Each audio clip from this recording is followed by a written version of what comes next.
乡亲啊，继续来看，这是互人真兴奋的消息。股王大立光配息91块半，创下着台股6年以来上悬的股利，总共要发出着现金122.7亿。上主要是大立光的现金相当的充足，超过1000亿，所以公司决定讲大方来发这个股息，互这个投资人是真惊喜。啊，这个台北股市牛年开红盘了后，市场的资金轮动，目前这个买盘是转向到中小型的股票，像最近这个疫情有较平稳，观光股嘛开始个亮起来了。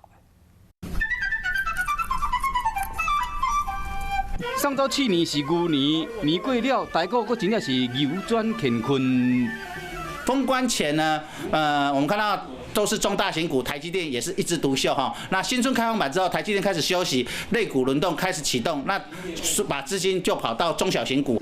过年了，疫情冒口回，台股的主流开始换人，航运股、观光股拢总有提升。近几年除了台股的资金买盘有明显的转向，带动中小型股一直起。最近投资人短线的操作嘛真有利。近几年牙头的还有股王大立光。那大立光在这几天就相对强势哦，从新春开放版之后一路涨到今天哈，配息91.5元哈，创台股历史新高哈。